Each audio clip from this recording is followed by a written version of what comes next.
Macbeth film analysis of Macbeth 1948 and Macbeth 2015 by Jared White.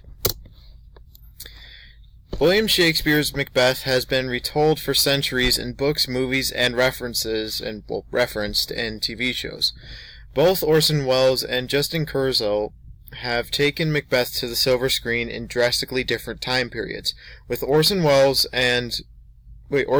being released in 1948 and Justin Kurzel's version being in 2015. Orson Welles and Justin Kurzel's interpretations of Act 3, Scene 4 of Macbeth compare in the conclusion of the scene, but contrast in the execution of the scene.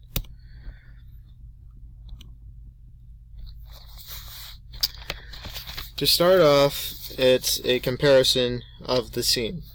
The contrast in characters is executed beneficial to both films, and this is directed towards Macbeth and Lady Macbeth. However, the portrayals are different, of course, but the way Lady Macbeth is almost looms over Macbeth is in both scenes. And in Orson Welles' version, it is more obvious, and it looks kind of cartoony, if I'm being honest, while in Justin Kurzel's version, it's more realistic to its portrayal of Macbeth's descent into madness. As far as the text goes, really. It doesn't have much blocking or context other than that Macbeth is supposed to sit in the seat that Banquo is sitting in as far as the text goes, if it's correlating to the text, but other than that, it kind of differentiates itself from the actual text.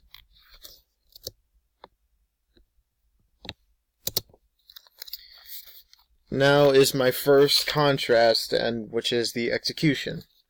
My second point is a contrast of the scenes. As of now, we'll focus on the contrast of the execution of the scenes, of course. The execution of both scenes are drastically different one from one another, with Orson Welles' version being in black and white, while Justin Kurzel's being in color, of course. Orson Welles' execution uses shadows and lighting to the best of their abilities, and also the way they execute the actual scene is easier to tell what's going on. It shows from Macbeth's perspective, while in the 2015 version, it's kind of hard to tell what's going on. We just see that it's his descent into madness, and that's pretty much it from the contrast of the two.